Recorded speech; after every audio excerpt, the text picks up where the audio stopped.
नमस्कार दोस्तों, महाभारत में आपने कर्ण का नाम भली भांति सुना है। कर्ण, जिनको दानवीर कर्ण के नाम से भी जाना जाता है। भगवान कृष्ण ने भी कर्ण को सबसे बड़ा दानी माना है। अर्जुन ने एक बार कृष्ण से पूछा कि सब कर्ण की इतनी प्रशंसा क्यों करते हैं। तब कृष्ण ने 2 पर्वतों को सोने में बदल दिया और अर्जुन से कहा कि इस सोने को गांव वालों में बांट दो। अर्जुन ने सारे गांव वालों को बुलाया और पर्वत काट काट कर देने लगे और कुछ समय बाद थक कर बैठ गए। तब कृष्ण ने कर्ण को बुलाया और सोने को बांटने के लिए कहा तो कर्ण ने बिना कुछ सोचे समझे गांव वालों को कह दिया कि ये सारा सोना गांव वालों का है और वे इसे आपस में बांट ले। तब कृष्ण ने अर्जुन को समझाया कि कर्ण दान करने से पहले अपने हित के बारे में नहीं सोचता। इसी बात के कारण उन्हें सबसे बड़ा दानवीर कहा जाता है। पहला दान, कवच और कुंडल। भगवान कृष्ण ये भली भांति जानते थे कि जब तक कर्ण के पास उसका कवच और कुंडल है तब तक उसे कोई नहीं मार सकता। ऐसे में अर्जुन की सुरक्षा की कोई गारंटी नहीं है। उधर देवराज इंद्र भी चिंतित थे क्योंकि अर्जुन उनका पुत्र था। भगवान कृष्ण और देवराज इंद्र दोनों जानते थे कि जब तक कर्ण के पास पैदाइशी कवच और कुंडल है वह युद्ध में अजय रहेगा। दोनों ने मिलकर योजना बनाई और इंद्र एक विप्र के वेश में कर्ण के पास पहुंच गए और उनसे दान मांगने लगे। कर्ण ने कहा, मांगो।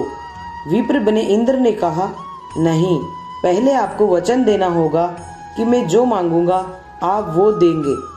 कर्ण ने तेज में आकर जल हाथ में लेकर कहा, हम प्रण करते हैं विप्रवर, अब तुरंत मांगिए।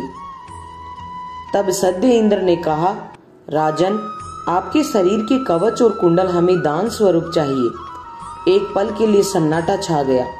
कर्ण ने इंद्र की आंखों में झांका और फिर दानवीर कर्ण ने बिना एक क्षण भी गवाए अपने कवच और कुंडल अपने शरीर से खंजर की सहायता से अलग किए और विप्रवर को सौंप दिए।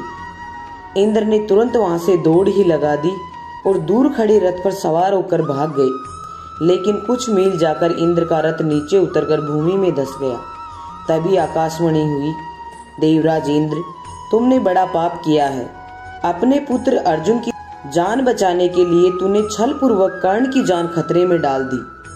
अब ये रथ यहीं धंसा रहेगा और तू भी यहीं धंस जाएगा। तब इंद्र ने कर्ण को कवच कुंडल के बदले अमोघ अस्त्र दिया। दूसरा दान, कुंती को दान में दिया वचन। एक बार कुंती कर्ण के पास गई और उससे पांडवों की ओर से लड़ने का आग्रह किया। कर्ण को मालूम था कि कुंती मेरी माँ है। कुंती की लाख समझाने पर भी कर्ण नहीं माने और कहा कि जिनके साथ मैंने अब तक का अपना सारा जीवन बिताया उसके साथ मैं विश्वासघात नहीं कर सकता। तब कुंती ने कहा कि क्या तुम अपने भाइयों को मारोगे? इस पर कर्ण ने बड़ी ही दुविधा की स्थिति में वचन दिया, माते, तुम जानती हो कि कर्ण के यहाँ याचक बनकर आया कोई भी खाली हाथ नहीं जाता। अब मैं तुम्हें वचन देता हूँ कि अर्जुन को छोड़कर मैं अपने अन्य भाइयों पर शस्त्र नहीं उठाऊंगा। तीसरा दान, कृष्ण ने ले ली दान की परीक्षा। जब महाराज युधिष्ठिर इंद्रप्रस्थ पर राज्य करते थे तब वे काफी दान आदि दिया करते थे। पांडवों को इसका अभिमान होने लगा। भीम व अर्जुन ने श्री कृष्ण के समक्ष युधिष्ठिर की प्रशंसा शुरू की। वे कितने बड़े दानी हैं, लेकिन कृष्ण ने उन्हें बीच में ही टोक कर कहा, हमने कर्ण जैसा दानवीर कहीं नहीं देखा। पांडवों को ये बात पसंद नहीं आई। तब कृष्ण ने कहा कि समय आने पर सिद्ध कर दूंगा। कुछ ही दिनों बाद एक याचक युधिष्ठिर के पास आया और बोला, महाराज, मैं आपके राज्य में रहने वाला एक ब्राह्मण हूँ और मेरा व्रत है कि बिना हवन किए कुछ भी नहीं खाता पीता। कई दिनों से मेरे पास यज्ञ के लिए चंदन की लकड़ी नहीं है। यदि आपके पास हो तो मुझ पर कृपा करें, अन्यथा हवन तो पूरा नहीं होगा। मैं भी भूखा प्यासा मर जाऊंगा। युधिष्ठिर ने तुरंत कोषागार के कर्मचारी को बुलवाया और कोष से चंदन की लकड़ी देने का आदेश दिया। संयोग से कोषागार में सूखी लकड़ी नहीं थी। तब महाराज ने भीम व अर्जुन को चंदन की लकड़ी का प्रबंध करने का आदेश दिया। लेकिन काफी दौड़ धूप के बाद भी सूखी लकड़ी की व्यवस्था नहीं हो पाई। तब ब्राह्मण को हताश होते देख कृष्ण ने कहा, मेरे अनुमान से एक स्थान पर आपको लकड़ी मिल सकती है, आइए मेरे साथ। ब्राह्मण ये सुनकर खुश हो गए। बोला, कहाँ पर? तब भगवान कृष्ण ने अर्जुन में भीम का भी वेश बदलकर ब्राह्मण के संग लेकर चल दिए। कृष्ण सबको लेकर कर्ण के महल में गए। सभी ब्राह्मणों के वेश में थे, अतः कर्ण ने उन्हें पहचाना नहीं। याचक ब्राह्मण ने जाकर लकड़ी की अपनी वही मांग दोहराई। कर्ण ने भी अपने भंडार के मुखिया को बुलवाकर सूखी लकड़ी देने के लिए कहा। वहां भी सूखी लकड़ी नहीं थी। ऐसे में ब्राह्मण निराश हो गया। अर्जुन और भीम प्रसन्न सूचक निगाहों से भगवान कृष्ण को ताकने लगे, लेकिन श्री कृष्ण अपनी चीर परिचित मुस्कान के लिए चुपचाप बैठे रहे। तभी कर्ण ने कहा, हे ब्राह्मण देव, आप निराश न हो, आप एक उपाय है मेरे पास।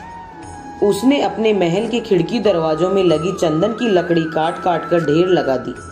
फिर ब्राह्मण से कहा, आपको जितनी लकड़ी चाहिए कृपया ले जाइए। कर्ण ने लकड़ी ब्राह्मण के घर पहुंचाने का प्रबंध भी कर दिया। ब्राह्मण कर्ण को आशीर्वाद देता हुआ लौट गया। पांडव श्री कृष्ण भी लौट आए। वापस आकर भगवान ने कहा, साधारण अवस्था में दान देना कोई विशेषता नहीं है। असाधारण परिस्थिति में भी किसी के लिए अपने सर्वस्व को त्याग देने का नाम ही दान है।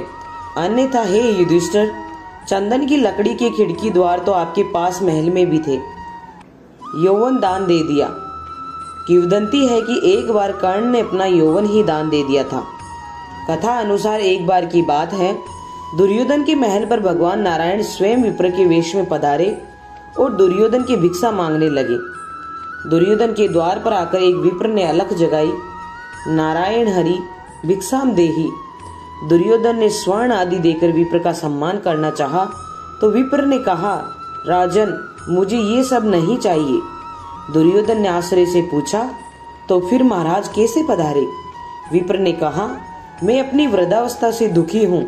मैं चारों धाम की यात्रा करना चाहता हूँ, जो युवावस्था के स्वस्थ शरीर के बिना संभव नहीं है। इसलिए यदि आप मुझे दान देना चाहते हैं तो यौवन दान दीजिए। दुर्योधन बोला, भगवान, मेरे यौवन पर मेरी सहधर्मिणी का अधिकार है, आज्ञा हो तो उनसे पूछ आऊं। विप्र ने सिर हिला दिया। दुर्योधन अंतःपुर में गया और मुंह लटकाए लौट आया। विप्र ने दुर्योधन के उत्तर की प्रतीक्षा नहीं की। वह स्वतः समझ गए और वहां से चलते बने। उन्होंने सोचा, अब महादानी कर्ण के पास चला जाए। कर्ण के द्वार पर पहुंचकर विप्र ने अलख जगाई, भिक्षाम देहि। कर्ण तुरंत राजद्वार पर उपस्थित हुआ। विप्रवर, मैं आपका क्या अभीष्ट करूं? विप्र ने दुर्योधन से जो निवेदन किया था वही कर्ण से भी कर दिया। कर्ण उस विप्र की प्रतीक्षा करने की विनय करके पत्नी से परामर्श करने अंदर चला आया, लेकिन पत्नी ने कोई न नुकुर नहीं की। वह बोली, महाराज, दानवीर को दान देने के लिए किसी से पूछने की जरूरत क्यों आ पड़ी? आप उस विप्र को निसंकोच यौवन दान कर दें। कर्ण ने अविलंब यौवन दान की घोषणा कर दी। तब विप्र के शरीर से स्वयं भगवान विष्णु प्रकट हो गए, जो दोनों की परीक्षा लेने गए थे। सोने के दांतों का दान। कर्ण दान करने के लिए काफी प्रसिद्ध था। कहते हैं कि कर्ण जब युद्ध क्षेत्र में आखिरी सांस ले रहा था तो भगवान कृष्ण ने उसकी दानशीलता की परीक्षा लेनी चाहिए। वे गरीब ब्राह्मण बनकर कर्ण के पास गए और कहा कि तुम्हारे बारे में काफी सुना है और तुमसे मुझे अभी कुछ उपहार चाहिए। कर्ण ने उत्तर में कहा कि आप जो भी चाहे मांग ले। ब्राह्मण ने सोना मांगा।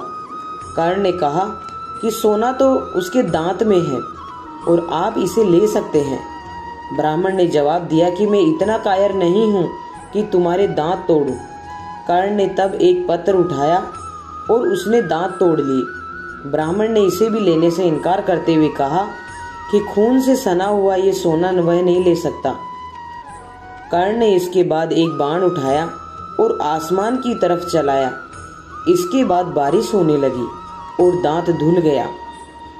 इसी प्रकार संसार में आज कर्ण को दानवीर कर्ण के नाम से जाना जाता है और उनके जैसा दानवीर कर्ण कोई नहीं हुआ। अगर आपको हमारा ये वीडियो पसंद आया है तो प्लीज इसे लाइक करें और अपने दोस्तों के साथ शेयर करें। साथ ही हमारे YouTube चैनल को सब्सक्राइब करना ना भूलें। मिलती हूँ ऐसी ही एक नई कहानी के साथ। तब तक अपना ख्याल रखिए। धन्यवाद।